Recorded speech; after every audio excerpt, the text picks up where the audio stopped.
क्या आपको बचपन के वे दिन याद हैं जब गर्मी की छुट्टियों में अपने नानी या दादी के घर जाया करते थे? वे दिन भी क्या सुनहरे दिन होते थे ना, जब दादी हमें सोने से पहले कहानियां सुनाया करती थीं और हम भी दिन भर उसके घर में हल्ला मचाया करते थे, क्योंकि उनका प्यार और दुलार हमारे लिए बहुत ज्यादा होता है। कृष्ण भी हमारी आपकी तरह बचपन में अपनी दादी के यहां जाया करते थे। उनके साथ ही उनके चाचा के बच्चे भी आया करते थे। उन्हें अपनी दादी गंगा से बहुत लगाव था, क्योंकि वे उनके साथ खेला करती थीं और उन्हें कहानियां सुनाया करती थीं। एक शाम को उन्होंने सभी बच्चों को बुलाया और उन्हें पेन पेपर दे दिया। सभी बच्चों को लगा कि शायद उन्हें कोई होमवर्क मिलने वाला है, लेकिन उनकी दादी ने बच्चों को सिर्फ उनका नाम लिखने को बोलकर एक सर्कल में बैठा दिया। अब बच्चों को उस पेपर को दूसरों को पास करना था। ऐसे में अब सब बच्चों के पास दूसरे बच्चों के नाम थे। अब सब बच्चों को उनके पेपर में जिस बच्चे का नाम लिखा है उनके बारे में एक अच्छी बात लिखनी थी और लिखने के बाद फिर से नाम वाले पेपर को पास करना था। ऐसा करने से सभी बच्चों ने सबकी एक एक क्वालिटी को लिख लिया था। ये बड़ा ही इंटरेस्टिंग गेम था, क्योंकि इससे सभी बच्चों को एक दूसरे को ज्यादा अच्छी तरह से जानने का मौका मिला और इस तरह से सभी बच्चों की बॉन्डिंग और बढ़ गई। इस गेम के बाद सभी बच्चों ने डिनर किया और उसके बाद कृष्ण को छोड़कर सभी बच्चे इधर उधर चले गए, लेकिन वे दादी के साथ ही बैठे रहे। बातों ही बातों में दादी ने कृष्ण को बोला कि उनकी हैंडराइटिंग उतनी अच्छी नहीं है, ऐसे में उन्हें अपनी हैंडराइटिंग इंप्रूव करनी चाहिए।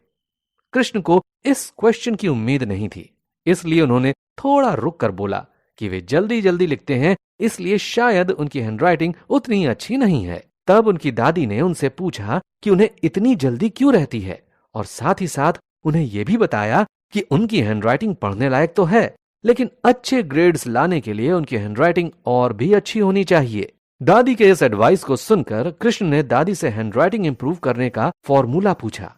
दादी ने उन्हें डिटेल में बताया कि सबसे पहले उन्हें इस बात को एक्सेप्ट करने की जरूरत है कि उनकी हैंडराइटिंग अच्छी नहीं है और उन्हें इसे सुधारने की जरूरत है। उसके बाद उन्हें लिखने के समय अटेंशन देने की जरूरत है। रोज उन्हें एक पैराग्राफ यानी स्पीड को स्लो करके आराम से लिखते जाना है और एक समय के बाद उन्हें अपनी राइटिंग में इंप्रूवमेंट अपने आप दिखने लगेगा।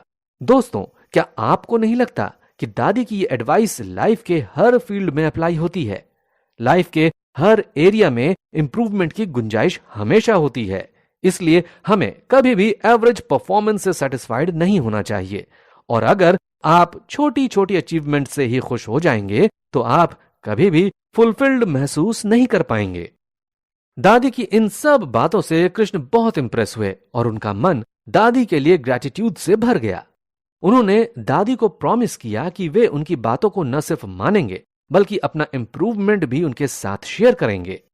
जब गर्मी की छुट्टियों के बाद कृष्ण दादी के घर से वापस अपने घर आए तो भी उन्हें दादी को दिया हुआ वो प्रॉमिस याद था। उन्होंने अपनी हैंडराइटिंग पर सीरियसली ध्यान देना शुरू किया और दादी के बताए गए तरीकों को फॉलो करने लगे और उन्होंने पहले से बहुत इंप्रूव कर लिया। ये बात 1990 की है और उन दिनों फोन का जमाना नहीं हुआ करता था। ऐसे में कृष्ण जब अपनी दादी को लेटर्स लिखा करते थे तो उनकी दादी ने भी कृष्ण को इस बात के लिए शाबाशी दी। दोस्तों, जब भी हम लाइफ के किसी फील्ड में कोई मेथड का यूज करके सक्सेसफुल होते हैं तो हम उस मेथड को दूसरे फील्ड में भी अप्लाई करते हैं। कृष्ण ने भी ऐसा ही किया, चाहे वो पढ़ाई हो या फिर खेलना हो। उनके मन में अपनी दादी की बात घर कर गई थी और वे किसी भी फील्ड में एवरेज नहीं होना चाहते थे, इसीलिए उनके ग्रेड्स भी अच्छे होने लगे थे। जब वे 10th क्लास में पहुंचे तो वे पूरे स्कूल में सेकंड आए थे। 12th पहुंचने पर वे पूरे कॉलेज में थर्ड आए थे। वे बस इतने में नहीं रुके, कॉलेज में भी उन्होंने टॉप किया। कृष्ण इसका पूरा क्रेडिट अपनी दादी की उस बात को देते हैं जो उन्होंने कृष्ण को बचपन में हैंडराइटिंग के लिए बताई थी। कृष्ण यहां तक मानते हैं कि जिस प्रकार गंगा जी में डुबकी लगाने पर सारे पाप धुल जाते हैं, ठीक उसी प्रकार उनकी लाइफ के मीडियोक्रिटी को दादी ने दूर कर दिया था। जब वे नौकरी कर रहे थे तो भी उन्होंने इस बात का ध्यान रखा, साथ ही उनकी स्पिरिचुअल लाइफ में भी उसका असर रहा। जब कृष्ण आश्रम में एक साधु बन गए थे तो उन्हें बहुत सारे ग्रंथों को पढ़ना पड़ता था। एक दिन श्रीमद् भागवत में उन्होंने ध्रुव की कथा पढ़ी।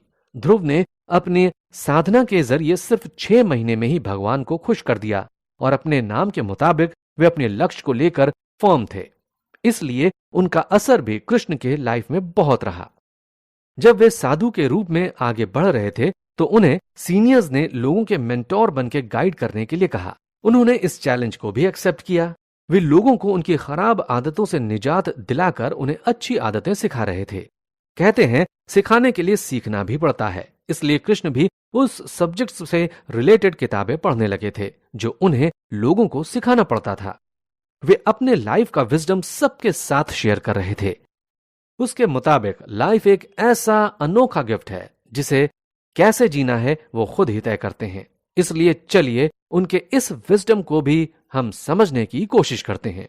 आप सुनते रहिए कुकू एफएम।